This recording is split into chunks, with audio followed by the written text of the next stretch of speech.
you please shut it off or put it on silent? And I would also ask that you would stand and honor the family.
We're reading today from 2 Timothy chapter 4, beginning with verse 6. The time of my departure is at hand. I have fought the good fight. I have finished the race. I have kept the faith. Finally, there is laid up for me the crown of righteousness, which the Lord, the righteous judge, will give to me on that day. And not to me only, but also to all who have loved his appearing. That was one of George's and Bonnie's favorite scriptures. And then in 2 Corinthians chapter 5, beginning with verse 1 through verse 8, we know that if our earthly house, this tent, is destroyed, we have a building from God, a house not made with hands, eternal in the heavens. For in this we groan earnestly, desiring to be clothed with our habitation which is from heaven. If indeed, having been clothed, we shall not be found naked. For we who are in this tent groan, being burdened, not because we want to be unclothed, but further clothed, that mortality may be swallowed up by life. Now he who has prepared us for this very thing is God, who also has given us the Spirit as a guarantee. So we are always confident, knowing that while we are at home in the body, we are absent from the Lord. For we walk by faith and not by sight. We are confident, yes, well pleased, rather to be absent from the body and to be present with the Lord. And today Bonnie is absent from the body, but she is present with the Lord.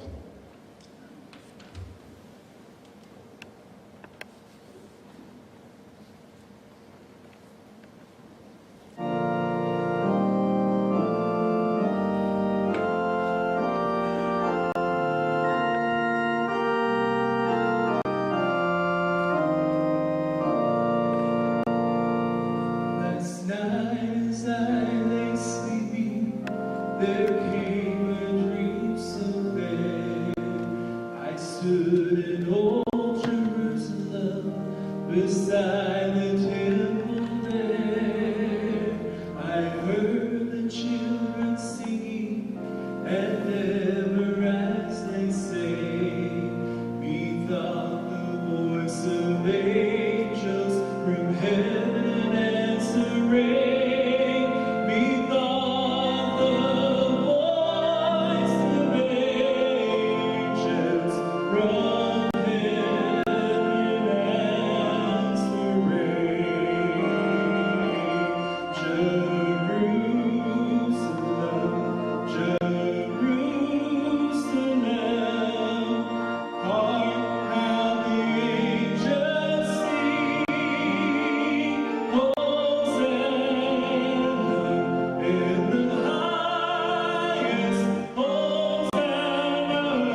And once again the scene was changed. New earth there seemed to be. I saw the holy city beside the tideless sea. The light of God was on its streets.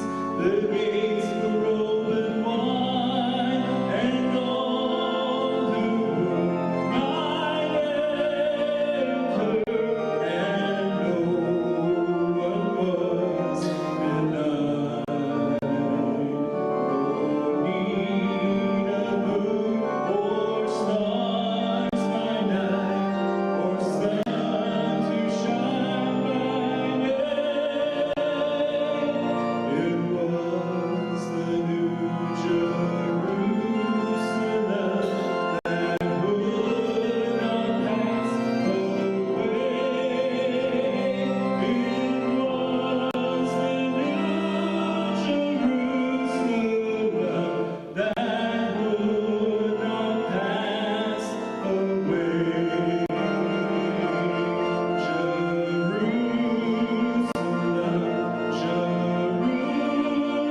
Jerusalem, sing for the night is long. Hosanna in the highest, Hosanna forevermore.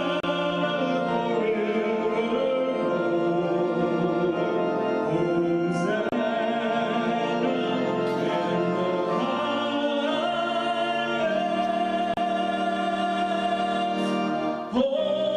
in the highest,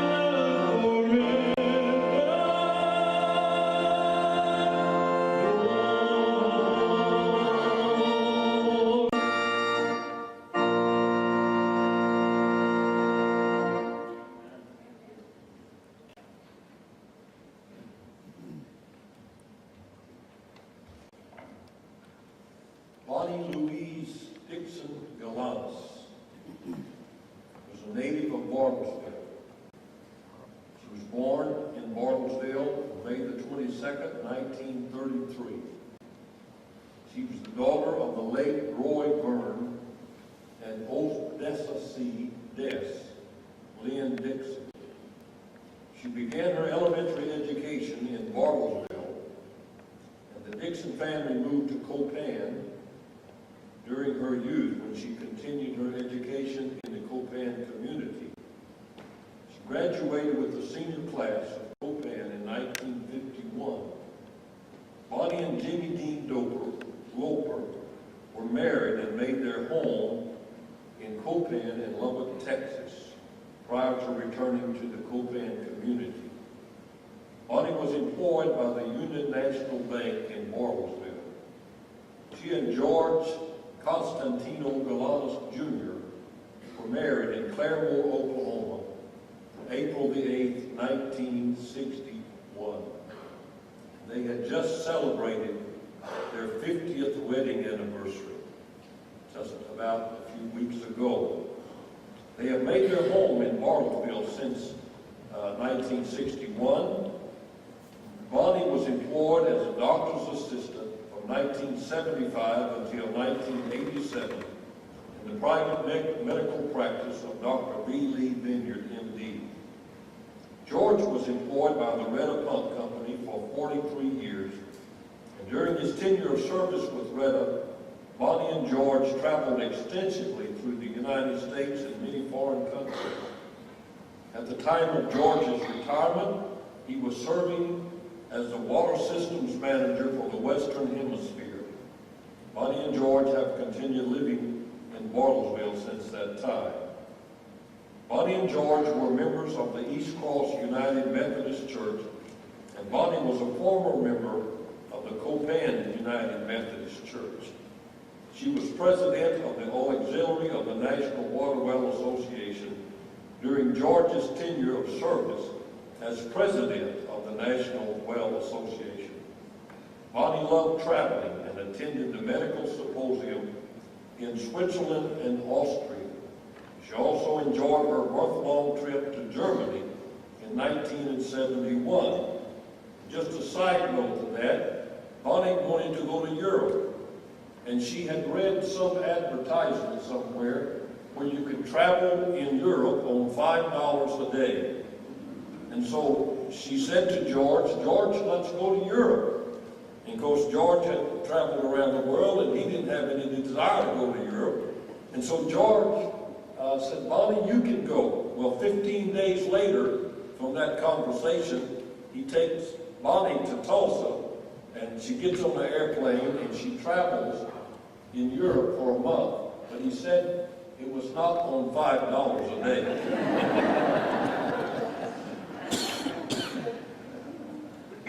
One of the highlights of each year for Bonnie was decorating for holidays in preparation for family and friends gathering to celebrate. This was always a special delight for her. Another special highlight included enjoying the outdoor scenery which surrounded the family home in Bartlesville. And many things were important to Bonnie, and those included her two sisters, Colleen and Dolores, with whom she visited via telephone, sometimes several times a day. Surviving are her loving and devoted husband, George Constantino Galanis, Jr., of the home, two daughters, Mrs. Pamela Ann Loper Clark and her husband, Jerry, of Rockwall, Texas, and Mrs. Trina Gale Loper Hedges and her husband, Jim, of Bartlesville. One son, George Constantino Galanis II, and his wife, Heather, of Bartlesville. 10 grandchildren, Ryan Wayne Clark and his wife, Amy, of Rockwall, Texas. Brendan Ashley Clark and his wife, Jody, of McKinney, Texas. Celine McKenzie Clark Farron and her husband, Bo, of Fate, Texas. Preston Dixon Clark of Rockwall, Texas. Dr. Adam Spencer Milroy and his wife, Rhonda, of Allen, Texas. And Tyler Leland Milroy and his wife, Dr. Lori Milroy, of Salt Lake City, Utah. Marcy Hedges Bob and her husband, Garrett, of San Diego, California. James David Jimmy Hedges of Fort Collins, Colorado. Ashley Ray Hedges Smith and her husband, Steve, of Provo, Utah. And Andrew Michael George Constantino Galanis of Bartlesville. 10 great-grandchildren, Lindy Jones, Landon Clark, Emily Clark, Taylor Clark, Colby Clark, Silas Clark, Caitlin Bach, Brooklyn Bach, Braden Milroy, and Jack Smith. 2 sisters, Mrs. Colleen Dixon Baker and her husband Carl of Copan, Oklahoma, and Mrs. Dolores Dixon Johnson of Bartlesville. 1 sister-in-law, Mrs. Alina Galanis Campbell Heflin and her husband Jack of Tulsa. 1 niece, Mrs. Elaine Baker Hinsey and her husband Richard of Broken Arrow, Oklahoma. 1 nephew, Bradley Brad Johnson and his wife Ginger of rural Copan, and other special friends and relatives, Neva and Joe Jeter, Daisy Matthews, Helen Dees Werder, the late Patricia K. Cassidy Lee, her husband Bruce A. Lee, Elmer and Wanda Jackson, Helen Atterbury Lynn Creekmore and her daughter Judy Lynn Green, as well as great-nephews and nieces, Charity Hinsey, Jeff Hinsey, Jordan Hinsey, and his wife Sonia, Kayla Johnson and Clint Johnson, Calvina Baker Lyons and her husband Reverend Willard C. Lyons Jr., Kim Baker Bornett and her husband Tracy, and Clayton Baker and his wife Jennifer.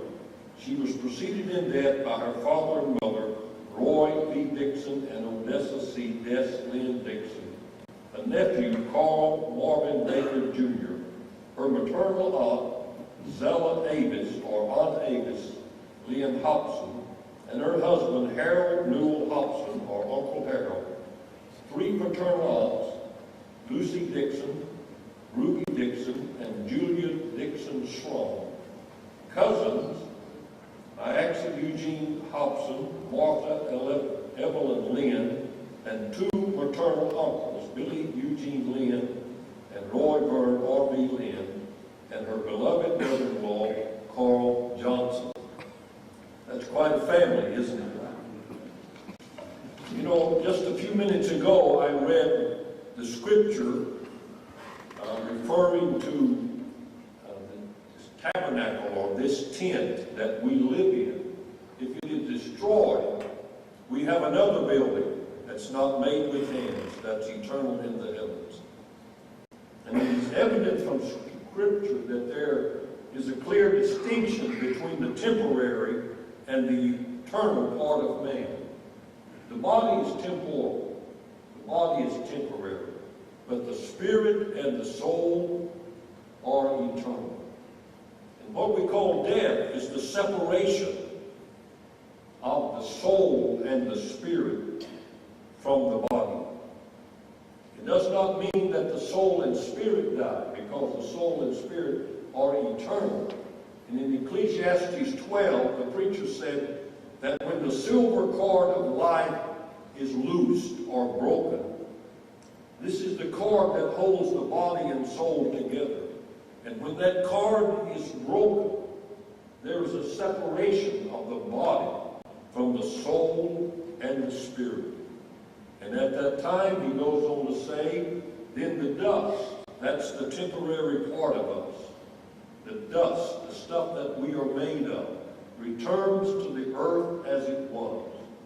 And then the spirit returns to God. The eternal returns to God who gave it. So we might say this morning that Bonnie has died. Well, her body has died, but her spirit and her soul are eternal. They have returned to God. She is alive. She is alive. She is in a different form. She is in a different realm, but she is alive. And then Paul went on to say in that reading from 2 Corinthians chapter 5, that we are confident. And he says this twice. We are confident. To be absent from the body is to be present with the Lord. Then he says it again. We are confident that to be absent from the body is present with the Lord. And so this morning or this afternoon, Bonnie is absent, but she is present. So how can you be absent and present at the same time? She is absent. Her spirit and soul are absent from the body, but they are present with the Lord. And I'm glad to say this evening that we are confident. Family, be confident that she is in the presence of the Lord.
I was told 3 or 4 grandsons are going to come and speak, and there's possibly another one.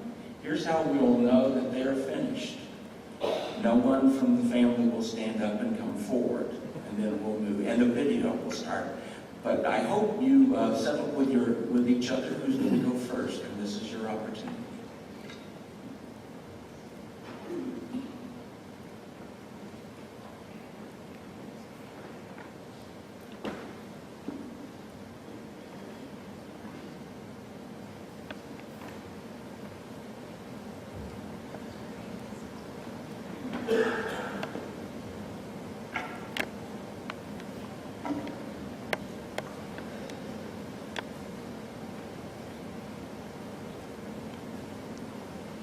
I'm just going to read this because I know.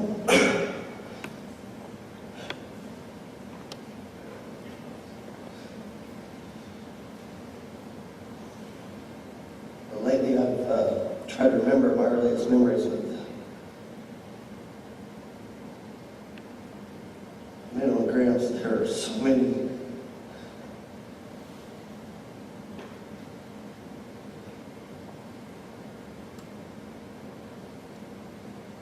I couldn't begin to put them in order if I tried, but there's one specifically with Daniel.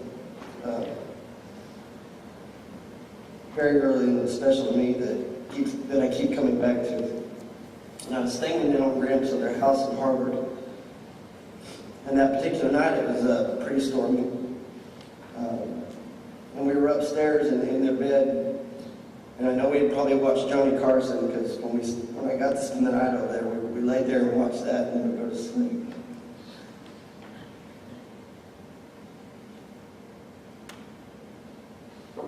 But it was stormy out, and I know, Gramps, you were probably asleep by then. But, and I stayed up listening to her scanner.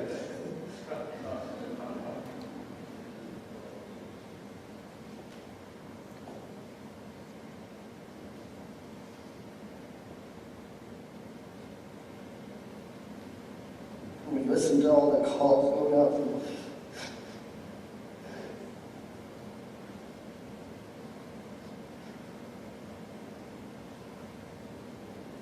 to the police and fire trucks going out related to the storm. While we were listening, she told me that the fire trucks were going to be coming down Harvard. So we got out of bed and she opened up the window, and we sat there at the window waiting for the truck to come by down the street. And I remember the image of that truck going by in the rain with the lights on so well. And I guess I was nervously excited, I don't know. I know that scammer drove everybody in our family crazy over the years. But I liked it, and I enjoyed listening to it with her.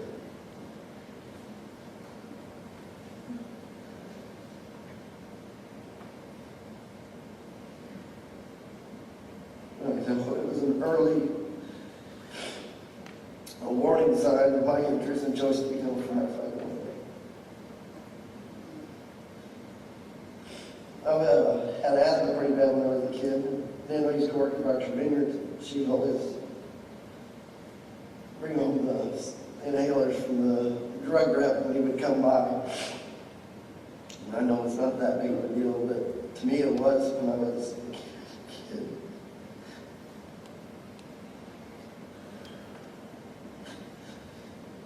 I never knew when I'd need one or where I would need one, but I was grateful to her for that. Minnow had a great sense of humor and was somewhat of a comedian. Always told her favorite jokes. After I moved to Texas, when we would talk on the phone, she would always start her conversations by telling me her latest and greatest one. One of her favorites was the pasteurized milk bath story. For today's sake, let's just say it was Nano. And one time she had gone to have a milk bath. And the bath attendant who was preparing the bath asked if she wanted pasteurized milk. And Nano said, no, that's my rear will be just fine.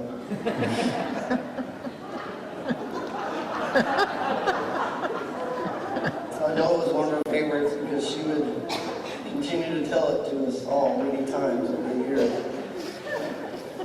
She had a quick wit to her. She was always ready with the one-liner. Even over the past few years, many times when you would think she was off into her own little world, she would quickly chime in and add to the conversation, or taste of it, let us know that she was well aware of what was going on and what we were talking about. Her humor was extended to all of us. Another favorite time for Nano was when her and her sisters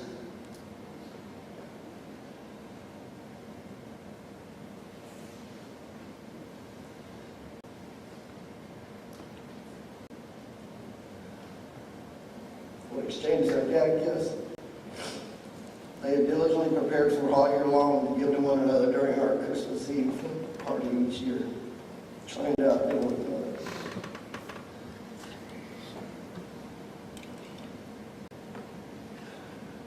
Nano knew what she was doing, Gramps, when she chose you.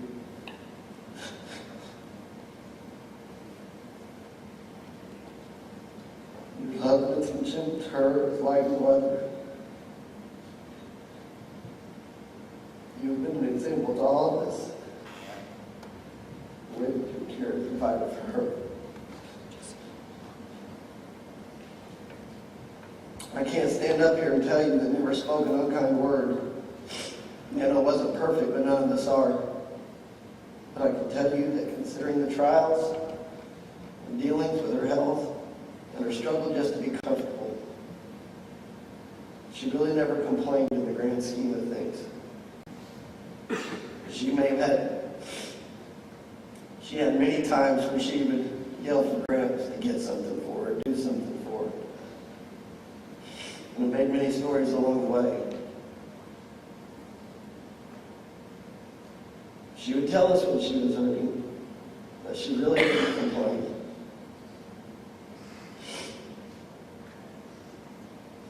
I complain all the time.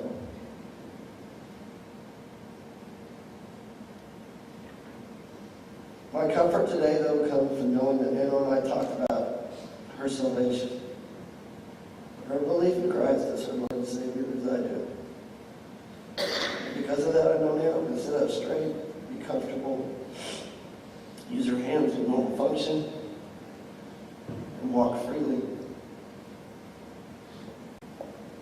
Most importantly, it's our turn, Gramps, to watch push you like you did so many years faithfully. Because of that, I'm grateful and thankful.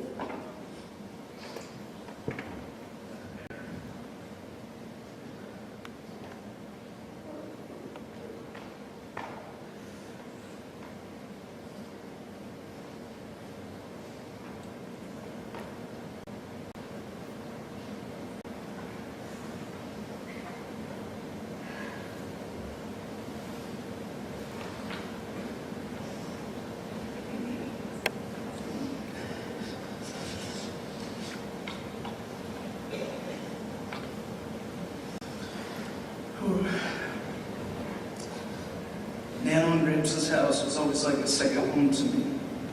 Growing up, all through elementary, middle school, I was able to walk over to their house. Nano would always be waiting at the door to greet me. She always had something for me to eat, and always something for me to drink. The nurse of her, she always had a wet rag to put on her forehead. Nano and Gramps would always ask who was the best cook. I always had to say it's a tie. When they moved to Grandview, I began to fish a lot. But I never could go alone. I was afraid to take the fish off the hook. Nano would sit up on her deck and listen for my yells. I got one. And here she would come so lovingly to help me. I had the opportunity to live with them for a while, a couple of years ago. We shared a lot of great times. I know I did get on her nerves, especially when I'd eat the last of the cottage cheese or the cucumbers. I seemed to have them more often than not.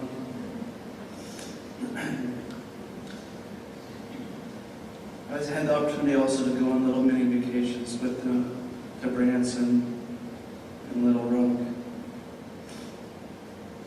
I'd always sit between them on the drives and just listen to them talk.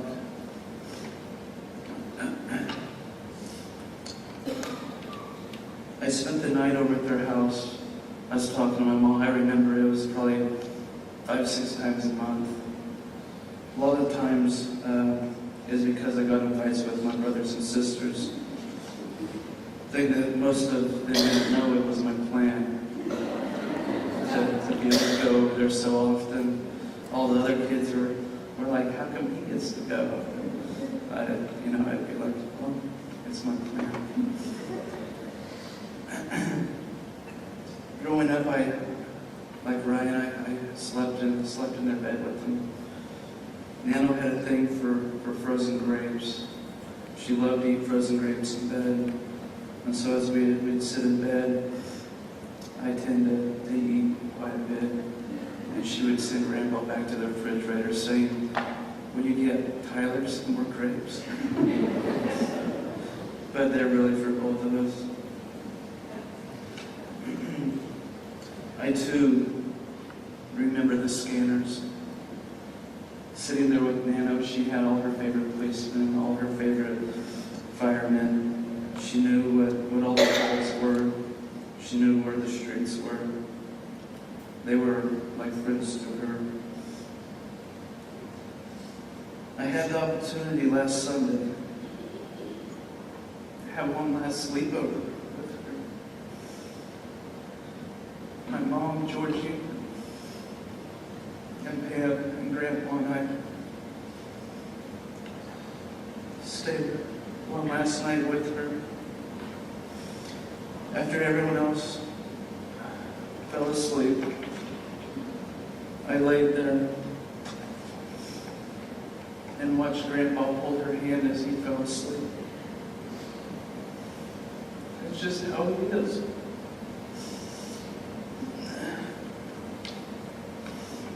I held him hold his queen's hand as they slept so peacefully with quite a few snores.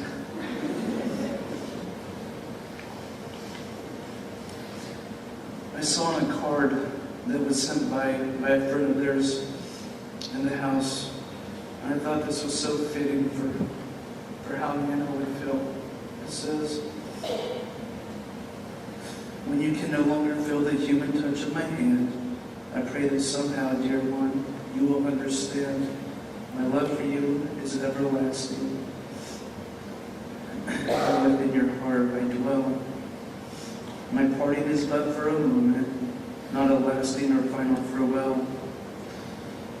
For beyond the sorrow and tears, beneath the canopy of heaven's light, our spirits shall join together in forever of eternal life." I know, without a shadow of a doubt, that we will be with her again. May we let Nano's beautiful spirit and soul live within us. May we lift our heads, be a little kinder, and love each other forever. I love you, Nano. You're the greatest grandma somebody could ever ask for. And we'll be together again. I love you.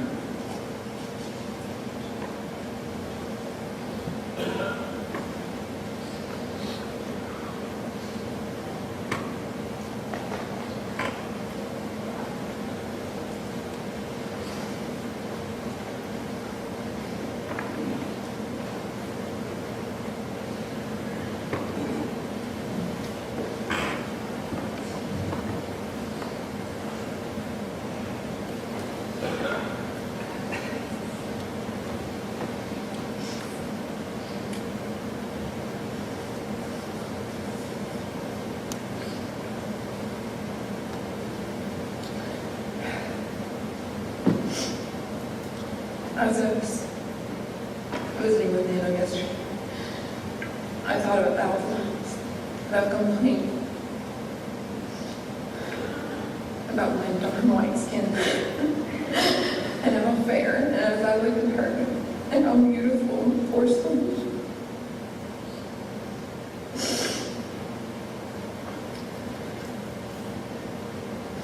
And how peaceful. I will forever be grateful for that.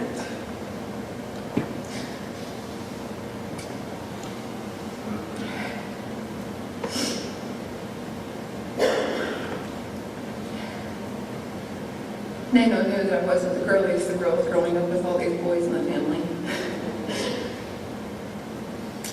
And I believe she and Grandpa had gone somewhere. And for Christmas, she gave me a package of gold lame gift set. I unwrapped it, didn't even open it before throwing a fit, because I wanted nothing to do with those gold lame high heel shoes. And in Nano's sense of humor, year after year, she gave me those. And year after year, the package stayed on it with one tear.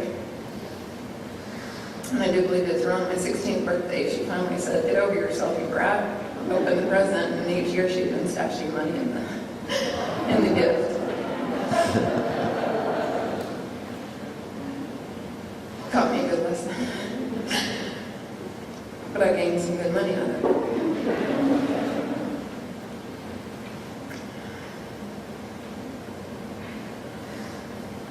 She's the only grandmother I've known.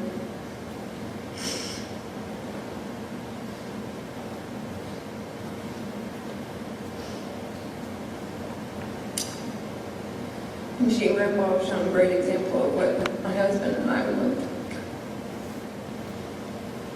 Through the love and dedication and support that you have shown each other.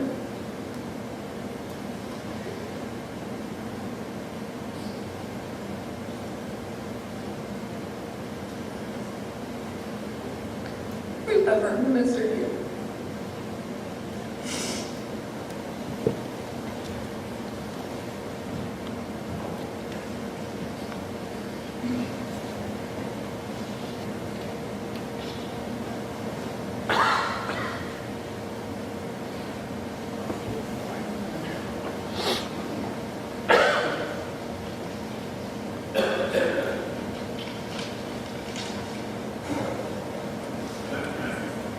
Angel in heaven.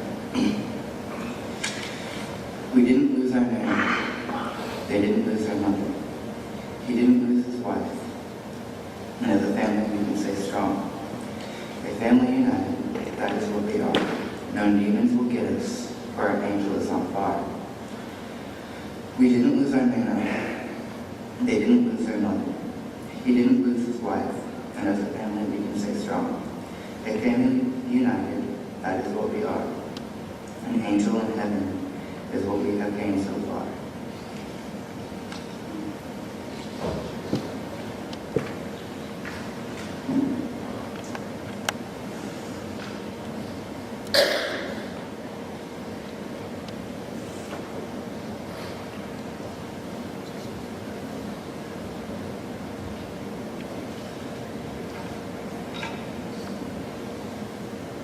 Our mother. There's really no way to describe her. You know, from classic casual to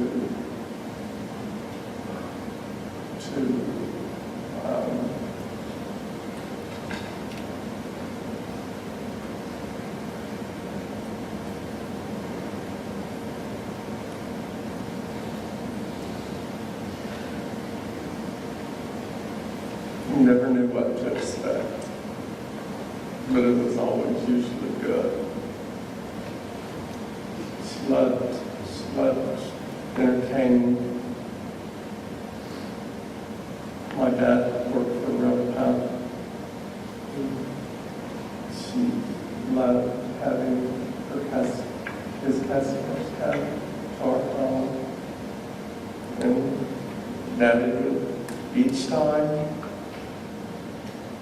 show me how to shake hands again with a firm grip and eye contact. And Mother would just be the perfect hostess. She wasn't perfect.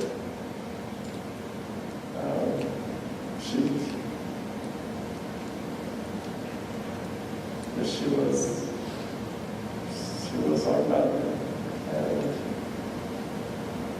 she wasn't the type that when I got home from school, or Pam or Trent, she was never pulling a cookie sheet of cookies out of that for us in a glass of milk.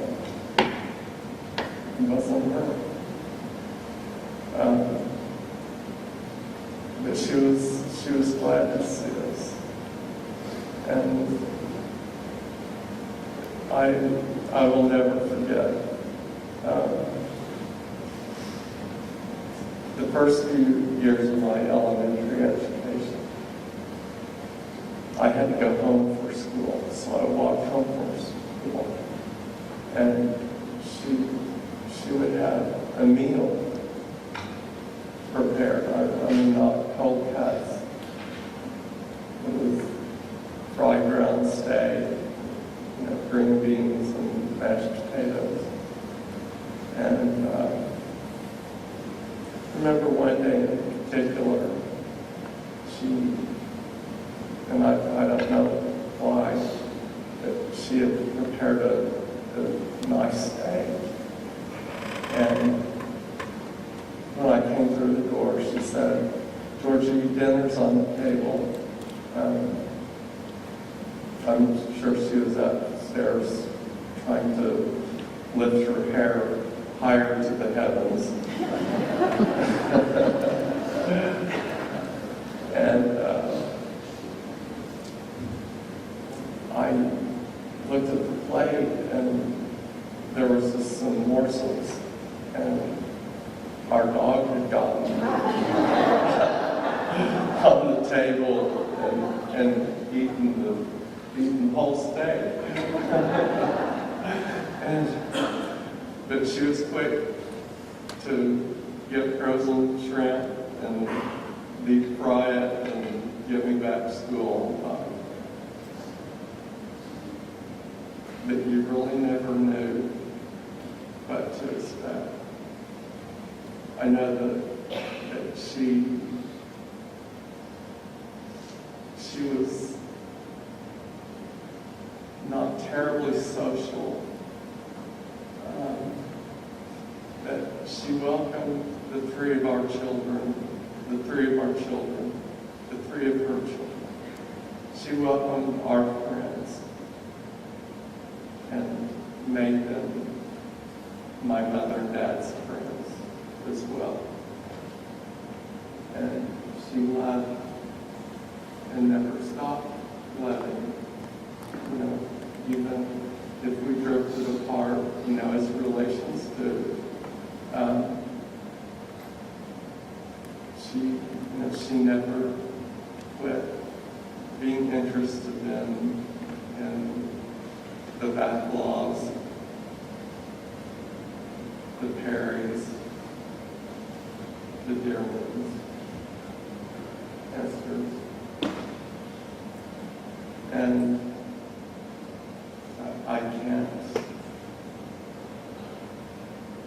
I just can't say how much she touched my life. And my parents were a great example of how to treat a husband and wife, which I fall short of. I promise I'll be better now.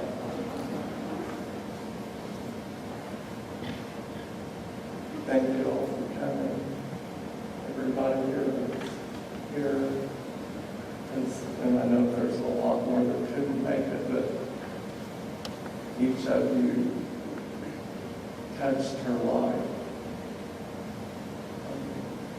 We so appreciate her life and her relationships with the people that she loved. Thank you all.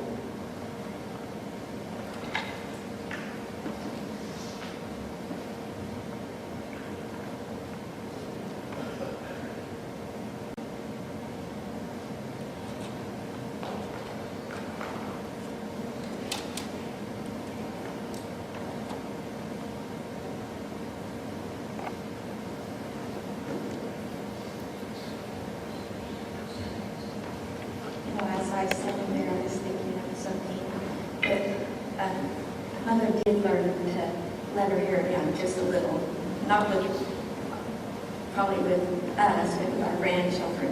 Mother was a true lady. You know, she got up every morning and put, you know, she went to the beauty shop and she put her full makeup on and she wore a dress, a blouse, and a skirt, and nylons, and high heels every day, and did housework in it, and in high heels, and vacuumed everything, you know, and stuff like that. And when grandchildren came along, one of the stories that I was thinking about, we went to, she took, I don't know, my husband was with us, but she took my dad and my mom and dad took us to Barney Lake. And of course, Mother wore her high heels and skirt and nylons to the lake. But she got down and she did take her high heels off at the little beach part at Bardu, and got down in the sand and kept her nylons on and got down in the sand and then walked out in the water and everything. So she did learn to let her hair down just a little with the grandkids, but she was a true lady. And she's a fun mom though. She loved to play tricks on us and loved to play tricks with her sisters. And love her mom. That's what I have to say. And our dad, he taught our sons, all of our sons, my sister's sons and George and Heather's son, how to be a great man, and he lived his marriage vows out to the fullest, and we thank him for that.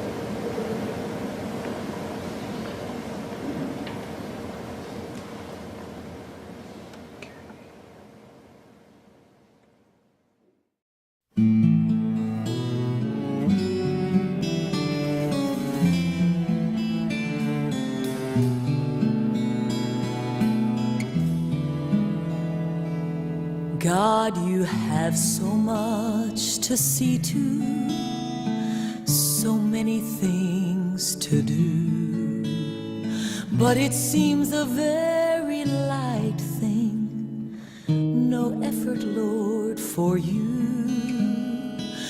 World affairs, trouble everywhere, problems through the day, yet this morning you turn my way just to hear me pray.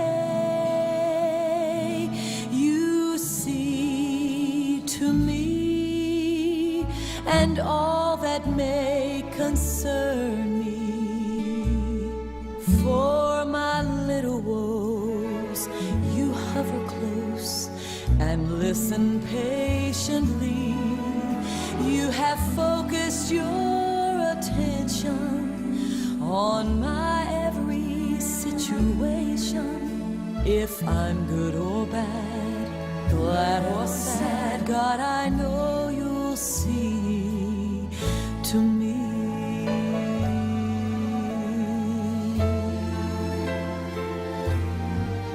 Now I think I have it figured out. Here's what I've learned so far. You're very near the child who has a bleeding, broken heart. That's why you've come to me today, and you've lingered tenderly, saying that you will see to it I have everything that I need. You see to me and all that may concern me. For my little woes, you hover close and listen patiently. You have focused your attention on my every situation. If I'm good or bad, glad or sad, God, I know you'll see to me. Yesterday a healing, today it is your peace. Tomorrow I may need you, Lord, to calm the storm in me. You have focused your attention on my every situation. If I'm good or bad, glad or sad, God, I know you'll see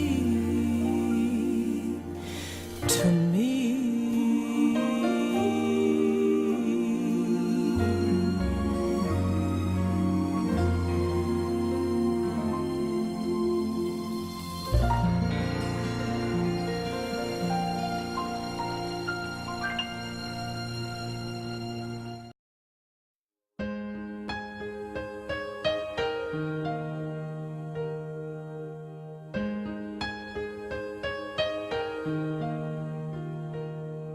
There are places I remember all my life, though some have changed, some forever and not for better.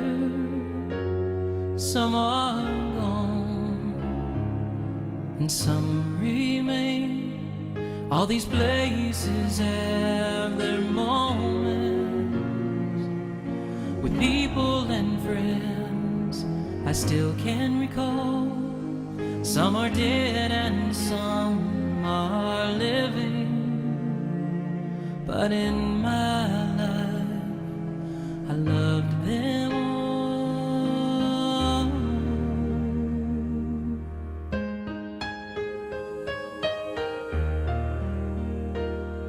But of all these friends and loved ones, there is no one compares with you, and these memories lose their meaning when I think of love as something new. Though I know I'll never lose affection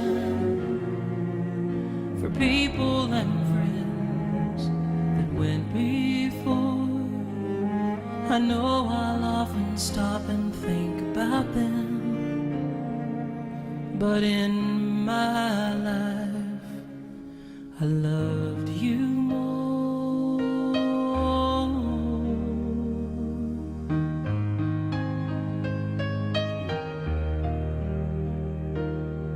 Soon we'll come to the end of life's journey,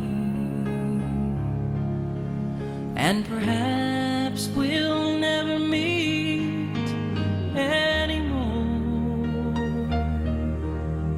till we gather heaven's bright city, far away on that beautiful shore. If we never meet again this side of heaven, as we struggle through this world and its strife, there's another meeting place somewhere in heaven,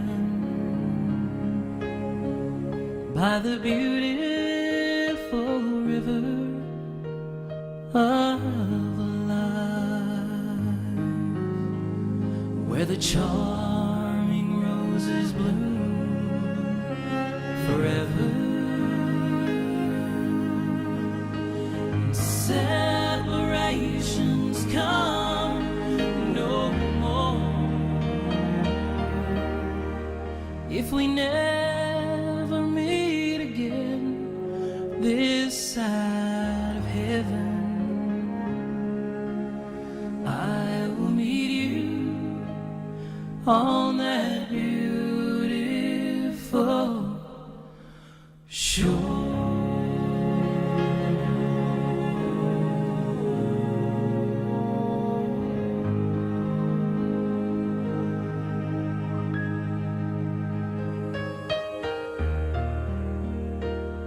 But of all these friends and loved ones, there is no one compares with you, and these memories lose their meaning when I think of love as something new. Though I know I'll never lose affection for people and friends that went before, I know I'll often stop and think about them, but in my life I loved you more.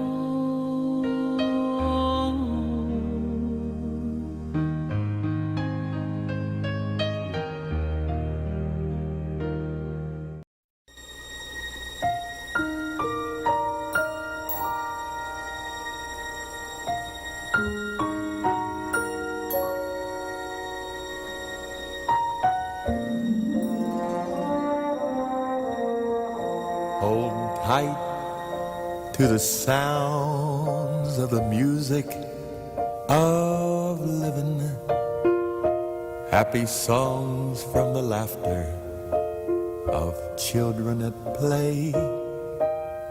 Take my hand as we run through the sweet fragrant meadows, making memories of what was today. We have this moment to hold in our hands and to touch as it slips through our fingers like sand. Yesterday's gone and tomorrow may never come, but we have this moment today.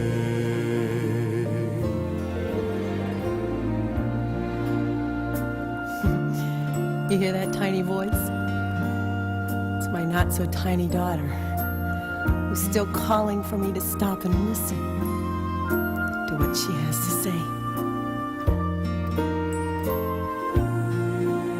My little son, running there down that hillside, may never be quite like today. We have this moment to hold in our hands and to touch as it slips through our fingers like sand. Yesterday's gone and tomorrow but we have this moment today.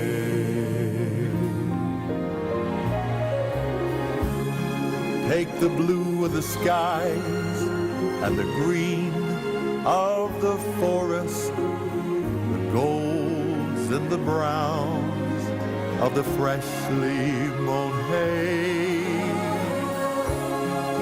and the pale shades of spring, circus of autumn, and weave you a lovely today. We have this moment to hold in our hands and to touch as it slips through our fingers like sand. Yesterday's gone and tomorrow may never come, but we have this moment today. We have this moment today.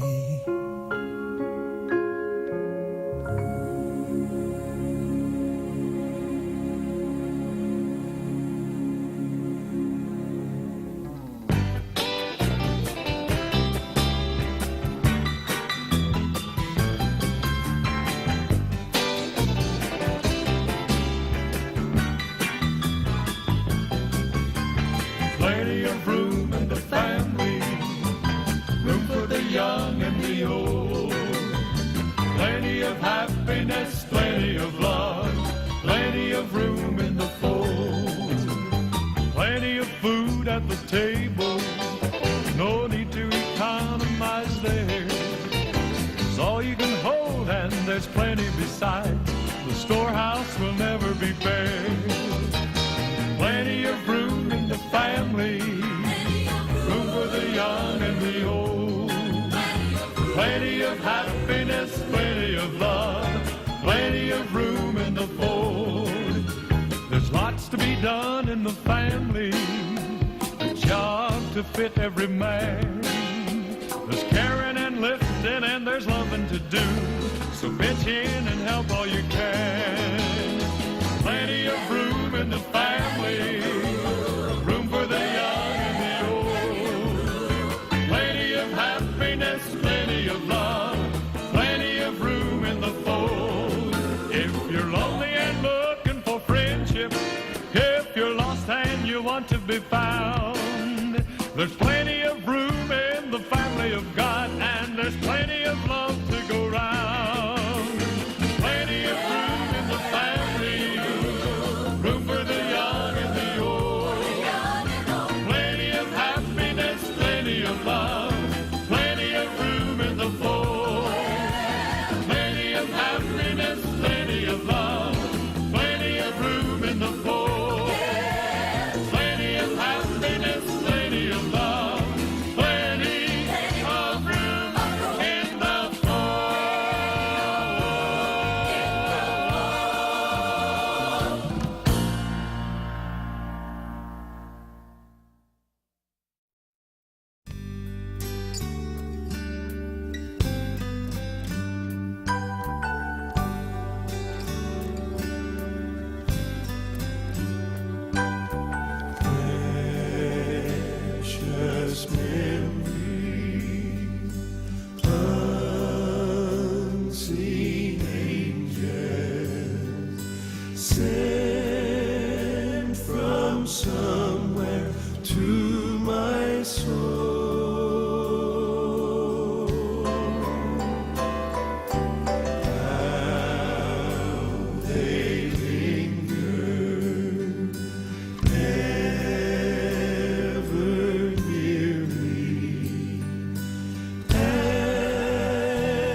sacred scenes unfold.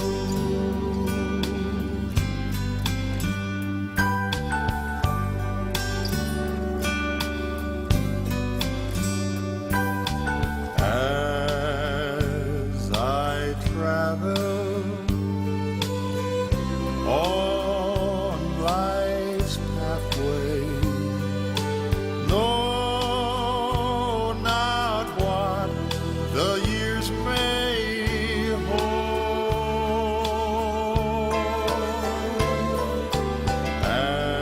As I ponder, hopes grow fonder, precious memories flood my soul.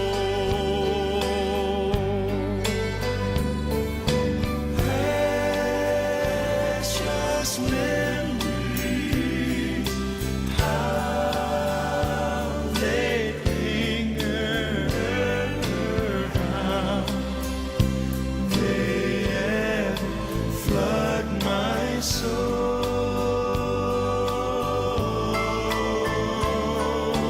with the stillness of the midnight. Precious, sacred scenes unfold.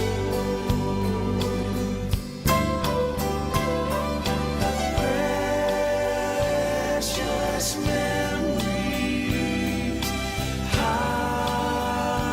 they linger, how they flood my soul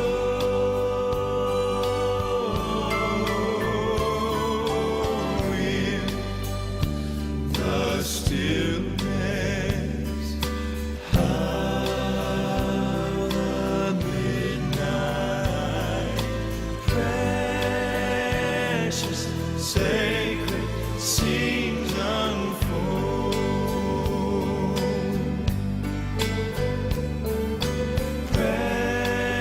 Precious, sacred scenes unfold.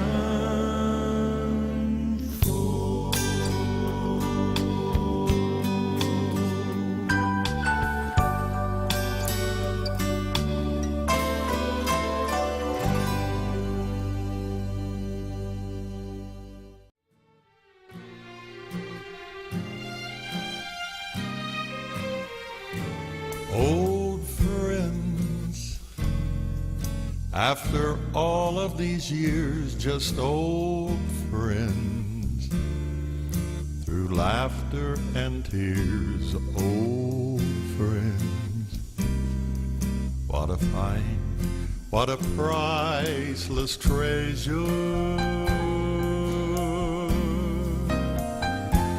Old friends, like a rare piece of gold, my old friends, make it great to grow old, old friends.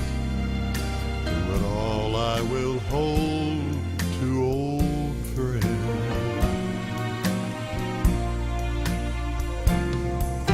Now God must have known there'd be days on our own we would lose the will to go on.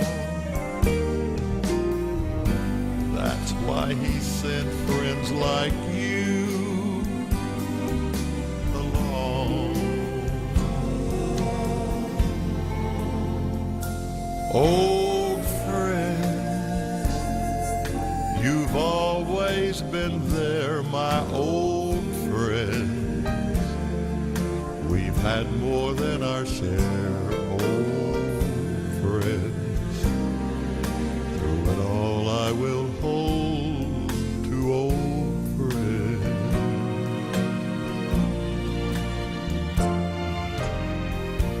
A phone call, a letter, or a pat on the back, or a, hey, I just dropped by to say, a hand when you're down, alone when we just couldn't make.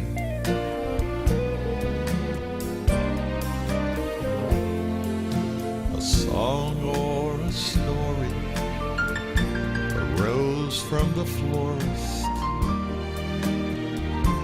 or a little note that you happened to send just out of the blue to tell us that you're still our friend. Old friend, after all of these years, just old friends, through laughter and tears, old friends. What a find, what a priceless treasure. Old friends, like a rare piece of gold, my old friends, make it great to grow old. Old friends, through it all I will hold to old friends. Now God must have known there'd be days on our own we would lose the will to go on. And that's why He sent friends like you along.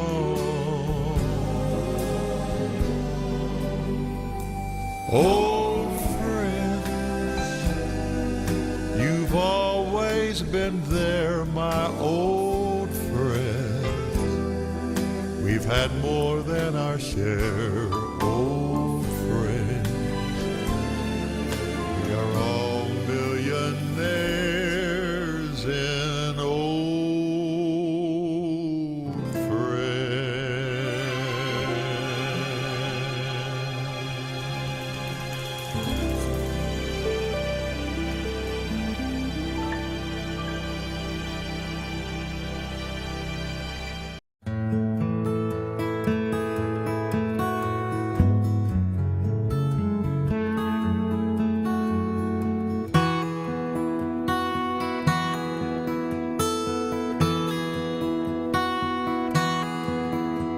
They say that heaven's pretty, living here is too. But if they said that I would have to choose between the two, I'd go home. Going home where I belong.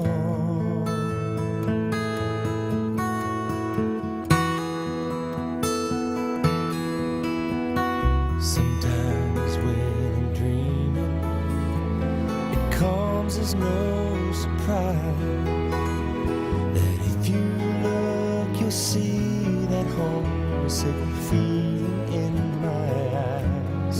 I'm going home, going home where I belong.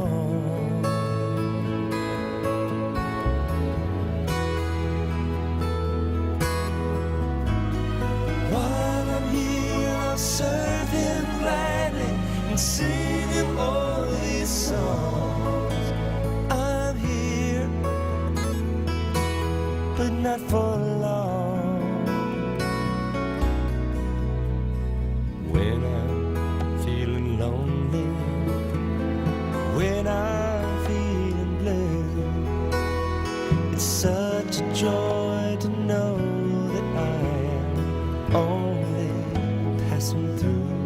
I'm headed home.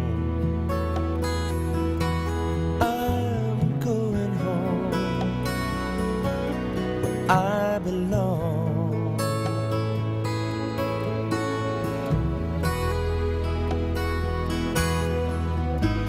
But while I'm here, I'll serve Him gladly and sing Him all these songs. I'm here, not for long. One day I'll be sleeping, death knocks on my door, and I'll awake to find that I'm not homesick anymore, 'cause I'll be home. I'll be home where I belong.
clarify something I need to confess it to you before I share briefly this afternoon.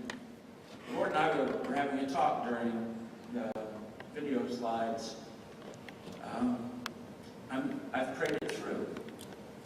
But I don't know, I was struggling with the fact, how could God give one person so much hair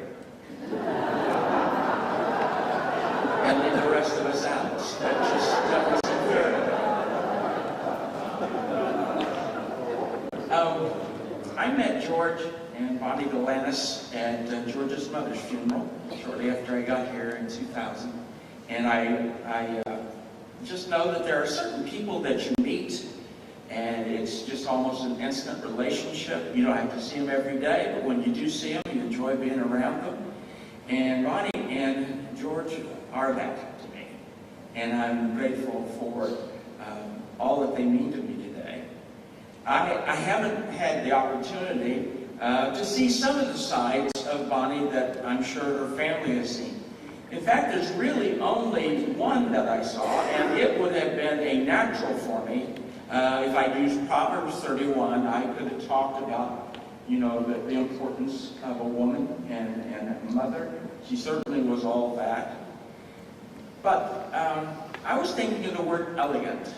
That's the Bonnie that I know. You could see it, as was mentioned, in the fact that she was able to clean her house in full makeup and heels. That she was always at her best, and that just from the style, I don't know if you noticed this, but as some of the pictures went by, I've come to understand she was kind of a cross between Elizabeth Taylor, who I think was one of her fans, her idols, Jackie Kennedy, not Onassis, but Jackie Kennedy when she was in her heyday, and June Cleaver. And I say that because Jackie and Elizabeth, I could never see cleaning their house. I could see them wearing the high heels, but not cleaning their house. She was elegant. You could see it in her clothing. You could see it in her furniture. There's a lot of gold in the furniture. And I don't mean harvest gold that most of us had during that time, but I mean gold. And I remember seeing her in the nursing home when Andrew was going to share a purity ring ceremony. And her room at the nursing home did not look like anybody else's room. There was a red velvet curtain across one side, and even one of those rooms that kind of can sometimes be dreary was elegant that day. I could sure talk to you about that. Because I saw her, I knew that, I understood that during the time that I knew her. There's another side that I had no idea, but it's been confirmed enough times that I have to believe it's true, that if you really knew Bonnie, you would also know that she had an amazing strength, an amazing ability, again, to trip to Europe by herself. But she also had what I've understood, just a little bit of temper. I understand that Heather got welcomed to the family by a shoe hitting her in the head because Bonnie had thrown it at her son, George, and missed him, but got the daughter-in-law instead. So it was off to a good start. And I love the fact that she was strong enough that numbers of years ago, when George, her husband, was smoking, at one time had decided to quit smoking. He'd done as much as he could, but he said one night, I'm going to go on a bike ride, and I'll be back. And he went around the school and smoked, and then came back, and she looked at him and said, "You've been smoking." And he said, "No, I have not been smoking." "You have been smoking." "No, I have not been smoking." "You have either been smoking or you have kissed a woman who has been smoking." And George immediately said, "I have been smoking." I have to tell you, George, I never saw that side of her. You know what I've always seen? I've seen two people who are dearly in love with each other, who would do anything for each other. And I think you spoiled her a little bit, and that's okay. But yeah, that's exactly right. And I could easily talk about her elegance. I could talk a little bit, less elegance, about her temper. But I could also talk about her sense of humor and the ability to quickly come back, and with the ability, even in the hospital with the nurses, and they would come in and say, do something maybe cause her pain and say, I'm sorry. She said, don't say I'm sorry. I'm sorry too, but I'll go around telling everybody that. And the ability to just describe what retirement life was like. She said, too much husband and too little paycheck. That's pretty good. And she was a delight to the nursing home staff and the hospital. And I'm just grateful. I didn't get that many opportunities to laugh with her because I just don't laugh with elegant people. I just don't know how. So, but I understand completely from what was shared with me that she was funny. She was one that was just loved being around her family, and I'm grateful for that. But there is one side of her that I also didn't know that I just want to briefly lift up. I would have read out of Proverbs 31, my original thought, but as I talked to the family, there's one thing that brought up this passage out of Revelations, the 5th chapter, verses 11 through 12. Then I looked and heard the voice of many angels, numbering thousands upon thousands and 10,000 times 10,000. They encircled the throne and the living creatures and the elders, and in a loud voice they sang, worthy is the Lamb who was slain to receive power and wealth and wisdom and strength and honor and glory and praise. I didn't know that Bonnie was a singer. I don't think her family knew that she was a singer. But let me kind of set the tone. She loved Christmas. There are still 2 gold balls hanging from this Christmas in the living room. They look fine with the rest of the decor. I wouldn't take them down if I was you. Just leave them up. She showed, I was shown a carol caroling display, which has all the actual real hair of the girls on each one of those. And on one of them, Bonnie's hair, real hair, not the real color, I was told, is on hers. It was amazing. And she loved Christmas time, and she was able to decorate to the hilt. But in the nursing home, the family said, and I fully believe this, that there was a deepening of her walk with Christ, a deepening of her spiritual life. She never missed church, the church services that were there, and there was just a deepening in that relationship. And it ties back to Christmas, because last Christmas, when the carols were being sung by the group there at the nursing home, Bonnie began to cry. Now, I'm sure she'd sung many of those particular Christmas songs numerous times. We're probably all familiar with them. But I have the feeling I understand the tears and the singing, because she was preparing. She was preparing because even though she may not have sung much here on earth, you got to sing when you get to heaven. It'll be a natural gift. You'll want to sing, but you got to sing. There's just nobody who gets to spectate. And she was preparing for that moment that happened just a few days ago, when she breathed her last tear, and she woke up in the arms of Christ, and she saw her mom, and she saw her dad. And I don't know how long in heavenly time it takes to greet each other.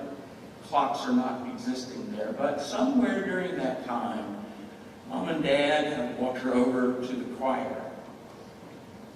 It may not happen today, but if you'll listen real carefully over the next few days and months, I think you'll hear there's one more voice that's joined the choir.